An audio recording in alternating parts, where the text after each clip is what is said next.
नमस्कार, स्वागत है आपका ईटी नाउ स्वदेश पर। मैं हूं आपके साथ पूजा त्रिपाठी और आप देख रहे हैं हमारी खास पेशकश टैक्स मंत्रा।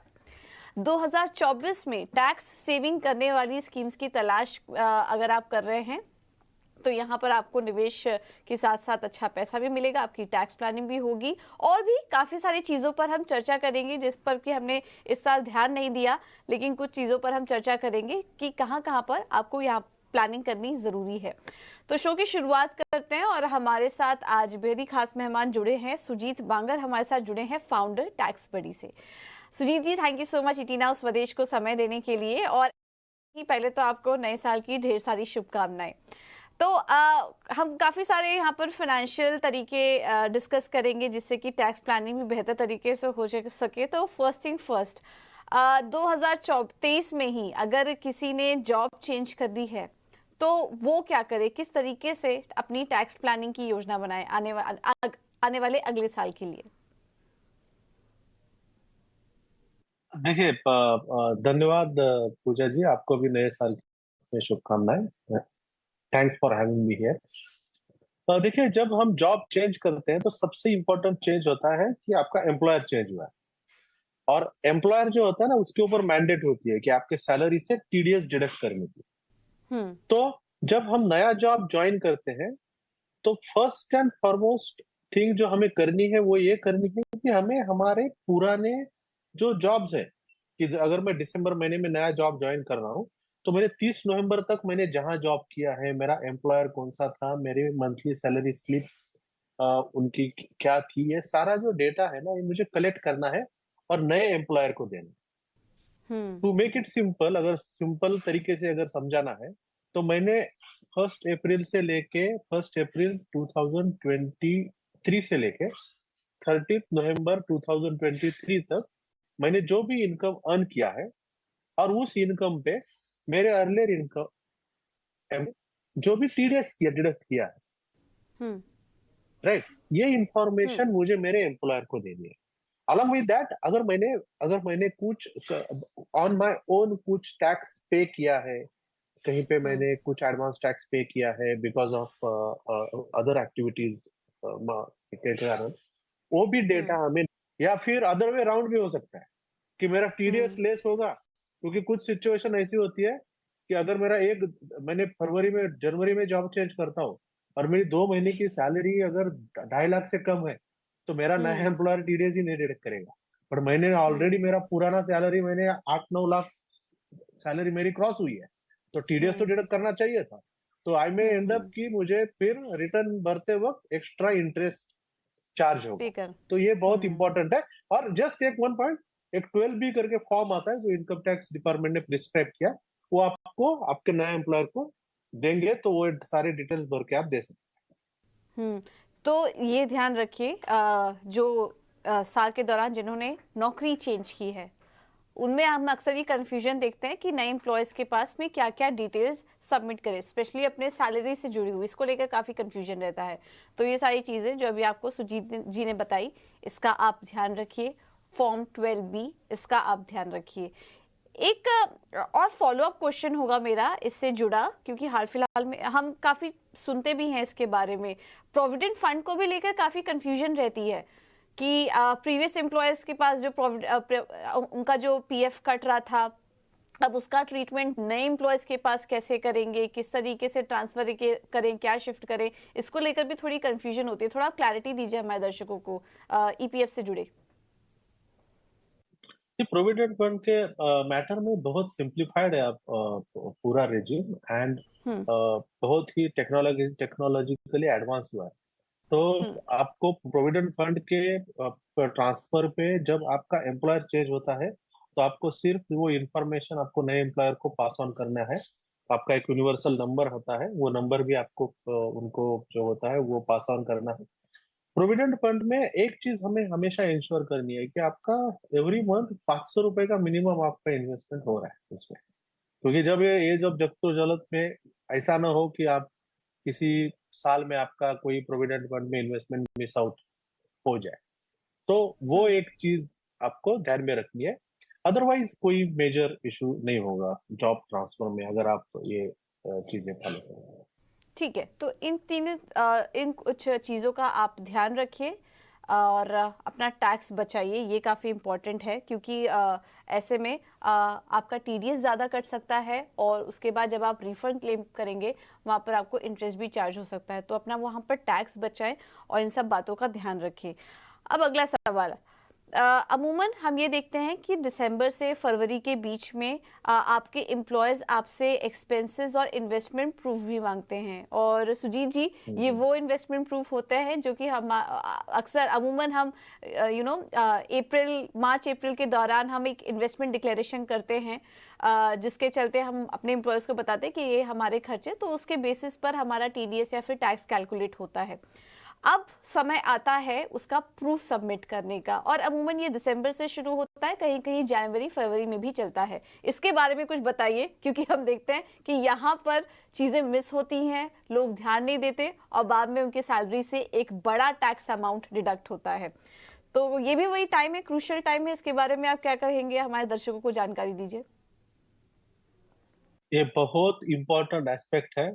हम थोड़ा भी इसको कैजुअली लेंगे तो इसके कॉन्सिक्वेंसेस, पहली चीज अपना कैश फ्लो डिस्टर्ब होता है, दूसरी चीज इंटरेस्ट राइट। एक्स्ट्रा जाता है, और तीसरी चीज अननेसेसरी मेंटल हैरेसमेंट होती है। ये तीन चीजें होती है। तो हमें थोड़ा सा एक जागरूक रहना है और एक प्रोएक्टिवली कुछ स्टेप्स लेनी है। वो क्या स्टेप्स लेनी है? सबसे पहले आप खुद को पूछना है कि हमने अप्रैल और मई के महीने में क्या किया। इफ यू रिमेम्बर, अप्रैल और मई के महीने में सब लोगों ने अपने एम्प्लॉयर को डेटा दिया था कि हम ओल्ड टैक्स रिजिम फॉलो करेंगे या न्यू टैक्स रिजिम फॉलो करेंगे। राइट, गवर्नमेंट ने एक सर्कुलर भी निकाला था उस समय। तो आपको देखना है, अगर आपने अपने एम्प्लॉयर को बोला है कि आप न्यू टैक्स रिजिम के फॉलो करेंगे, तो फिर इन दिस केस आपको कोई इन्वेस्टमेंट का डेटा आपके एम्प्लॉयर को देने की जरूरत नहीं, क्योंकि एम्प्लॉयर आपका टीडीएस का कैलकुलेशन न्यू टैक्स रिजिम से कर रहा है, और न्यू टैक्स रिजिम में तो एज इट इज कोई नो डिडक्शन नो एग्जेम्पशन। सो आपको कोई डेटा देने की जरूरत नहीं। अगर आपने एम्प्लॉयर को बोला है कि आपका टीडीएस ओल्ड टैक्स रिजिम से करो, ऐसा अप्रैल और मई के महीने में, then it is very important. अगर देन आपको ये इन्वेस्टमेंट का जो डेटा है देना ही है। अगर आप नहीं देंगे तो क्या होगा?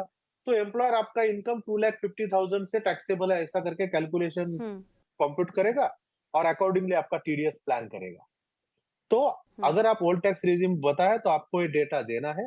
आपको सिंपल चीज करना है कि आपने कौन सा ट्यूशन फीस स्कूल की दी है, आपने कुछ रजिस्ट्रेशन प्रॉपर्टी रजिस्ट्रेशन किया तो कुछ रजिस्ट्रेशन चार्जेस है क्या, कोई हेल्थ इंश्योरेंस है क्या, कोई लाइफ इंश्योरेंस है क्या, या फिर एनपीएस में क्या इन्वेस्टमेंट है, ईएलएस में क्या इन्वेस्टमेंट है। राइट, ये सारी चीजें आपको ऐसा पेज पे आप लिख के लीजिए। You talk to your spouse, आपसे वाइफ से बात करो, आप खुद थोड़ा सा ध्यान करो, क्योंकि अननोइंगली चीजें होती है तो याद नहीं आता। एनलिस्ट करो सारी चीजें, और बकायदा आपके एम्प्लॉयर को एक उसके लिए भी एक फॉर्म है, फॉर्म 12BB, जो इनकम टैक्स डिपार्टमेंट ने प्रिस्क्राइब किया है।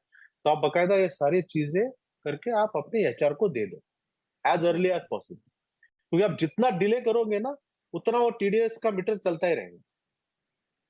ये बहुत इंपॉर्टेंट बात है, और कुछ हम ग्राफिक्स की मदद से आपको दिखा भी रहे हैं कि ये सारी चीज़ें तो एक्सपेंसेस में हम दिखाते ही हैं, रेंट रिसीट दिखाते हैं, स्कूल ट्यूशन फी आपकी होती है, एलआईसी से जुड़े जो भी डॉक्यूमेंट्स हैं आपके, वो एक जगह आप इकट्ठा करके रख लीजिए, क्योंकि बहुत ही टीडियस टास्क है, थोड़ा समय आपको देना पड़ेगा। देखिए, पार्टी की प्लानिंग तो आपने कर ली है, लेकिन पैसे बचाने की भी थोड़ी प्लानिंग कीजिए, और थोड़ा समय आपको देना पड़ेगा। बहुत सारे रिसिप्ट होते हैं, पूरे साल भर के रिसिप्ट होते हैं, एलआईसी के डॉक्यूमेंट्स होते हैं, आपके ट्यूशन फीस अगर आप बच्चों के दे रहे हैं उसके डॉक्यूमेंट्स होते हैं, तो उन्हें एक जगह कलेक्ट कर लीजिए। और उसके बाद आप जो आपके इन्वेस्टमेंट प्रूफ है जो आपका एम्प्लॉयर्स आपसे मांग रहा है वो आप कर दीजिए, ताकि टीडीएस आपका, बहुत बड़ा टीडीएस आपका ना कटे जो अभी तक आप बचा रहे थे, जिसका डिक्लेरेशन आपने अप्रैल मई के दौरान कर लिया था। तो उसकी भी तैयारी अब आप कर लीजिए, ये बहुत ज़रूरी है। अब सुदीप जी, अगला सवाल यहाँ पर होगा हमारा बैंक रिकॉर्ड से जुड़ा, क्योंकि बैंक में भी हम काफ़ी सारे ट्रांजेक्शन्स करते हैं, हमारे फिक्स्ड डिपॉजिट होते हैं, तो उनसे जुड़े रिकॉर्ड्स किस तरीके से मेंटेन करने या करना चाहिए? देखिए, ये बहुत अच्छा सवाल है। कि बैंक स्टेटमेंट जो होता है ना अपना, वो अपना एक्चुअली वो अपना रिफ्लेक्शन होता है हमारे एक्टिविटी का। जो भी हम एक्टिविटी करते हैं, हमारे सैलरी से लेके हमारा कोई स्विगी जोमेटो के पेमेंट, यूपीआई पेमेंट से लेके सारे रिकॉर्ड्स होते हैं। तो इसमें दो एस्पेक्ट्स इंपॉर्टेंट है। पहला एस्पेक्ट है टैक्स सेविंग के हिसाब से, दूसरा एस्पेक्ट है missing out on any taxable income के हिसाब से। तो पहला एस्पेक्ट मैं बता देता हूँ कि हम ड्यूरिंग अवर रेगुलर लाइफ हम बहुत सारी चीजें करते हैं जिसका जो खर्चा करते हैं या फिर जो इन्वेस्टमेंट करते हैं जिसका टैक्स सेविंग का इंसिडेंस होता है। जैसे मेरी मेरी दोनों बेटियां स्कूल जाती है, तो मैं उनका स्कूल की फीस भरता हूँ। तो स्कूल की फीस जो भरता हूँ तो वो तो बैंक से ही जाता है, और वो स्कूल की फीस जो होता है ना उसका टैक्स सेविंग इंसिडेंस है। लेकिन हमें ये समझ में नहीं आता कि स्कूल फीस का भी डिडक्शन हो सकता है और या फिर हम भूल जा सकते हैं। तो अगर हम बैंक स्टेटमेंट एनालाइज करेंगे तो हमें सारे ऐसे एक्सपेंसेस दिखेंगे, सॉर्ट आउट कर सकते हैं, और उसमें से हम पॉइंट आउट कर सकते हैं कौन से एक्सपेंसेस है कि जिनको हम टैक्स सेविंग इंसिडेंस है। कि जैसे मंथली ईयरली हेल्थ चेकअप किया है तो चलो एटीडी में वो 5,000 का डिडक्शन है, आई कैन क्लेम। वो बिल कहाँ है, मैंने निकाल के रखा। तो दैट्स वाई ये बैंक स्टेटमेंट पूरा स्कैन करना इन दिस मंथ दिसंबर जनवरी में बहुत इंपॉर्टेंट है टैक्स सेविंग के हिसाब से। दूसरा दूसरा सबसे इंपॉर्टेंट चीज ये है कि हमने कुछ हम अगर सैलरीड है तो सैलरीड को लगता है मेरा पूरा टीडीएस हो जाएगा, एम्प्लॉयर करेगा।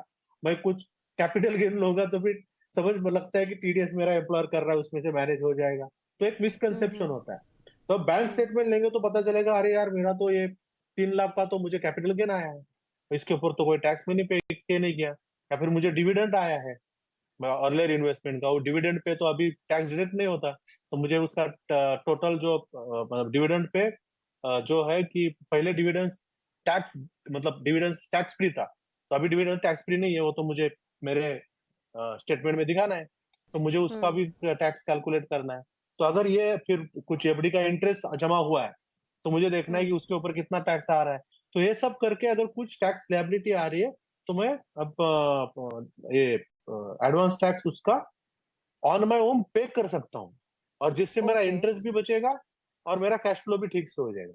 इसलिए बैंक स्टेटमेंट देखना बहुत इंपॉर्टेंट है। लास्ट पॉइंट यह है कि हम ये बैंक स्टेटमेंट आप 31 मार्च को भी देखें, 30 मार्च को भी देखें, क्योंकि जो भी हम डिडक्शन क्लेम करेंगे ना वो एक्चुअली पेमेंट होना चाहिए होता है 31 मार्च से पहले। तो हमें इंश्योर करना है कि वो बैंक अकाउंट से तो ऑलरेडी वो इन्वेस्टमेंट हुआ है या पेमेंट हुआ है। तो बैंक अकाउंट बैंक स्टेटमेंट्स देखना इज वेरी इंपॉर्टेंट, बहुत इंपॉर्टेंट है। बिल्कुल बहुत इंपॉर्टेंट है बैंक ट्रांजैक्शन देखना, क्योंकि आपका जो बैंक अकाउंट है वो एक तरीके से आपकी जो आर्थिक स्थिति है, आपकी जो फाइनेंशियल पोजीशन है, उसका एक मिरर है। आप जो भी ट्रांजैक्शन कर रहे हैं और अगर आपके अकाउंट में कुछ पैसा भी आ रहा है तो वो भी आपके अकाउंट पे दिख रहा है, और हो सकता है कि वहां पर भी टैक्स बड़ा काट लिया जाए, तो उसका भी प्रूफ आपको सबमिट करना जरूरी है। तो जो भी ट्रांजैक्शन आप कर रहे हैं उससे जुड़े भी आप डॉक्यूमेंट्स अपने पास रखिए। जो भी इंटरेस्ट आपको मिल रहा है, इंटरेस्ट जो जा रहा है, उससे जुड़े भी आप अपने डॉक्यूमेंट्स अपने पास रखिए, क्योंकि होम लोन भी उसी से कटता है। काफ़ी सारी ईएमआई भी कट रही होंगी, जिसके बारे में भी आपको सुजीत जी बता भी रहे थे। तो इन सब बातों का ध्यान रखिए और अपने बैंक स्टेटमेंट से जुड़े जो भी डॉक्यूमेंट्स हैं वो भी तैयार रखिए।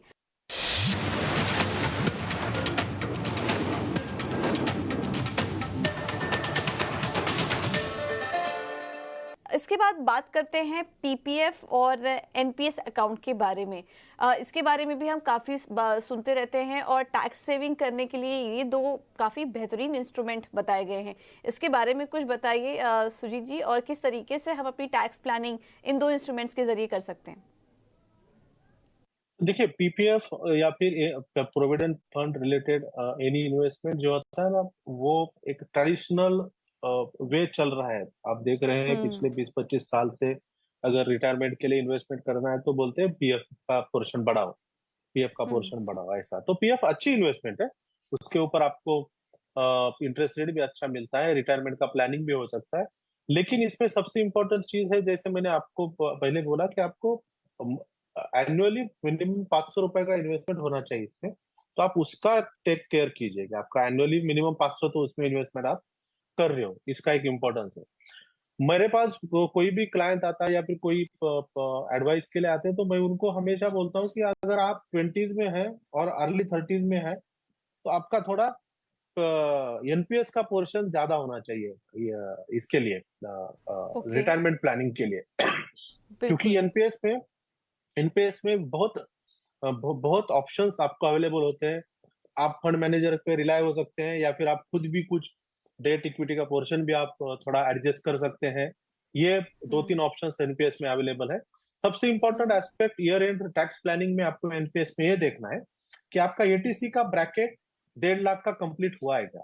अगर एटीसी का हम्म। ब्रैकेट 1.5 लाख का कंप्लीट नहीं हुआ, और भी वो हम्म। मतलब सब मिला के 1 लाख ही हो रहा है, तो आप 50,000 का एनपीएस ले लो, 1.5 लाख करो। या सब ओके। मिला के 1,20,000 हो रहा है, तो 30,000 का एनपीएस ले लो, 1.5 लाख आपका कंप्लीट होगा। हम्म। और इसके बाद भी आपको अगर लगता है कि और आपको टैक्स सेविंग की गुंजाइश है, मतलब और आप इन्वेस्ट कर सकते हैं लेकिन आपको टैक्स सेव करना है, तो फिर एनपीएस अगेन आपको मदद करेगा कि एटीसी हम्म। के बियॉन्ड भी 50,000 का इन्वेस्टमेंट आप कर सकते हो हम्म। एनपीएस में। तो प्रैक्टिकली अगर ओके। एटीसी का ब्रैकेट कंप्लीट हो गया, तो फिर भी आप एक्स्ट्रा 50,000 का एनपीएस में इन्वेस्ट कर सकते हो, वो एटीसी के बियॉन्ड 50,000 का डिडक्शन मिलेगा। तो एटीसी का 1.5 लाख और ये 50,000, तो टोटल 2 लाख का। तो एनपीएस एनपीएस को प्रॉपरली वॉच करना, मॉनिटर करना, और प्रॉपरली टैक्स प्लानिंग में उसको इनकॉर्पोरेट करना, ये बहुत इंपॉर्टेंट है। बिल्कुल। तो एनपीएस के ज़रिए आप शुरुआत कर सकते हैं, और काफ़ी इम्पोर्टेंट एज ब्रैकेट भी बताई है। तो अगर आप अपने अर्ली 30s या 40s में हैं, तो आप अपने रिटायरमेंट प्लानिंग शुरू करने का सही समय है, और एनपीएस एक अच्छा इंस्ट्रूमेंट है जिस पर कि आप नज़र रख सकते हैं, क्योंकि एटीसी के बियॉन्ड भी इसमें 50,000 का अतिरिक्त आपको डिडक्शन मिलेगा। एक क्लैरिटी मुझे लेनी थी यहाँ पर सुजीत जी, ये एनपीएस का बेनिफिट क्या न्यू रेजीम में भी मिल रहा है? नहीं, ओके। न्यू रेजिम में सिर्फ आपको ये अपना स्टैंडर्ड डिडक्शन आप क्लेम कर सकते हो, बाकी कोई भी डिडक्शन न्यू रेजिम में नहीं है। बाकी कोई भी डिडक्शन नहीं है। ओके, ठीक है। तो एनपीएस पे आप निवेश करिए और इसका बेनिफिट आप उठा सकते हैं। अब आते हैं कुछ मार्केट्स के बारे में हम चर्चा करते हैं, क्योंकि अब हम देख रहे हैं कि मार्केट में रिटेल पार्टिसिपेशन भी काफ़ी ज़्यादा बढ़ता जा रहा है। लेकिन पार्टिसिपेशन तो आपने बढ़ाया और आपको मुनाफा भी अच्छा हो रहा होगा, उसको आप एंजॉय भी कर रहे होंगे, लेकिन उस पर टैक्स इम्प्लीकेशन क्या है ये भी समझना बहुत ज़रूरी है। स्पेशली अभी अभी जो मार्केट में एंट्री हुए हैं, तो उनको ये भी समझना ज़रूरी है कि अगर आपको बड़ा मुनाफा हो रहा है तो उस पर बड़ा टैक्स की कटौती भी हो सकती है। तो ऐसे में लॉन्ग टर्म कैपिटल गेन अगर किसी को हो रहा है तो ऑब्वियसली उस पर टैक्स भी कटेगा।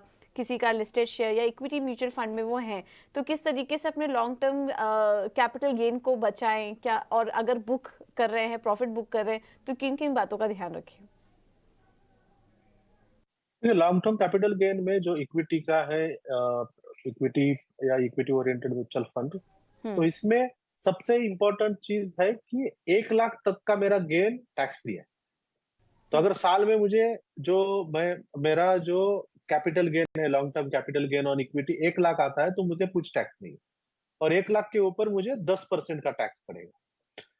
और जब ये महीना, अभी हम दिसंबर के महीने में आए हैं, और ये दिसंबर और फिर लास्ट 3 मंथ्स इस फाइनेंशियल ईयर के बचे हैं, तो इस मौके पे हमें थोड़ा कॉन्शियस रहना है। आपको मैं एक एग्जांपल बता देता हूँ। अगर मेरे की 2 स्टॉक्स में इन्वेस्टमेंट है, और इन्वेस्टमेंट में मुझे लग रहा है कि मुझे अभी प्रॉफिट बुक करना है, एंड अगर मैं आज प्रॉफिट बुक करूंगा तो मैं 2.5 लाख का प्रॉफिट आ जाएगा। प्रॉफिट मतलब गेन, कैपिटल गेन आ जाएगा मुझे 2.5 लाख का, 2.5 लाख का। और मैं 2.5 लाख का कैपिटल गेन बुक करूंगा, तो 1 लाख का कैपिटल गेन तो एग्जेम्प्ट हो जाएगा एज इट इज।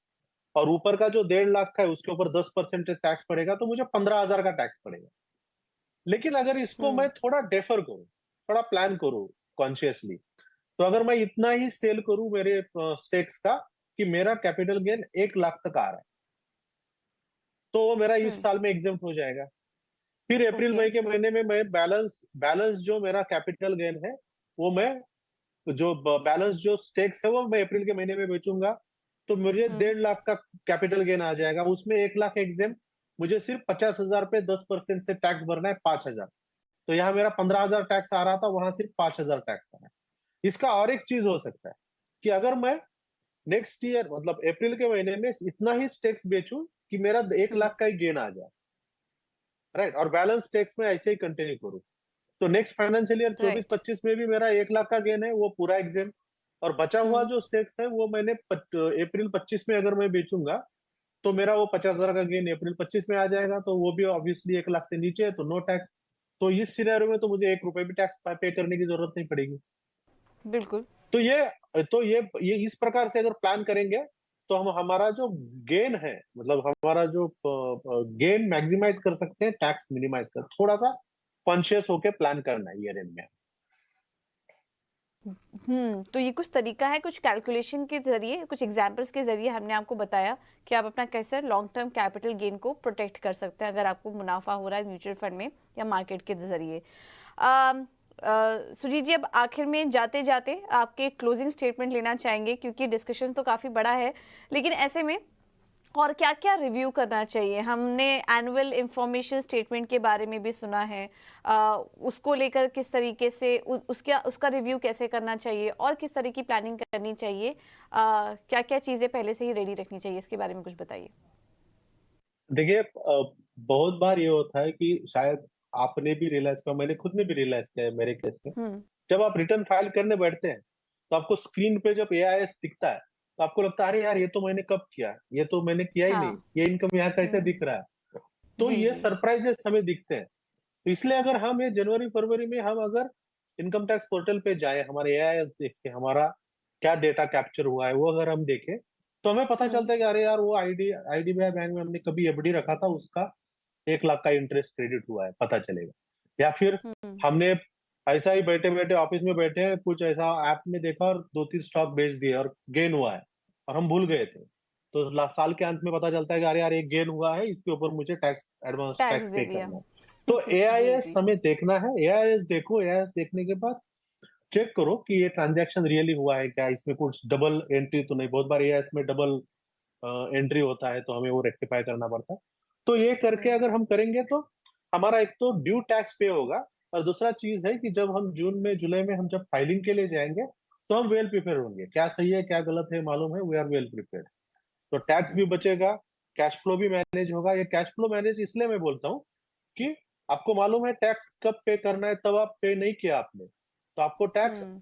अचानक पे करना पड़ेगा फाइलिंग के वक्त, और तब आपका कैश फ्लो हम्म। डिस्टर्ब हो सकता है। तो इसलिए हम्म। बिल्कुल। ये एआईएस को प्रॉपरली देखना और अकॉर्डिंगली अपना टैक्स पेमेंट मैच हुआ है क्या, अगर नहीं हुआ है तो 15 मार्च को आप एडवांस टैक्स पे करो उसका। बिल्कुल। तो एआईएस स्टेटमेंट ये भी रिव्यू करना बहुत ज़रूरी है, साल के अंत तक आप ये भी रिव्यू कर लीजिए, जिससे कि आपको अंदाज़ा हो जाए कि अगर आप कुछ टैक्स पेबल है तो वो कितना है, और अगर कहीं टैक्स बचाने की ज़रूरत है, कुछ ट्रांजैक्शन है जो गलत आपको दिख रहा है उसको ठीक करने की ज़रूरत है, तो वो भी ठीक कर लीजिए। अदरवाइज फिर आपके ऊपर टैक्स लाइबिलिटी एक अच्छी खासी बन सकती है। तो इन बातों का भी आप ध्यान रखिए। ऑलराइट, काफ़ी फ्रूटफुल डिस्कशन रहा सुजीत जी। काफ़ी सारी बातें हमें पता चली इस डिस्कशन के थ्रू, और हम उम्मीद करते हैं कि हमारे दर्शकों को भी काफ़ी फ़ायदा हुआ होगा, कुछ नई चीज़ें पता चली होंगी, और साल के अंत तक बेहतर तरीके से वो अपनी टैक्स प्लानिंग कर सकेंगे। इसी नोट के साथ सुजीत जी, मुझे दीजिए इजाज़त। बहुत बहुत शुक्रिया आपका समय देने के लिए, और दर्शकों का भी बहुत बहुत धन्यवाद हमारे साथ जुड़ने के लिए। फिलहाल इस शो में इतना ही, मुझे दीजिए इजाज़त, लेकिन खबरों का सिलसिला आगे भी जारी रहेगा, बने रहिए हमारे साथ।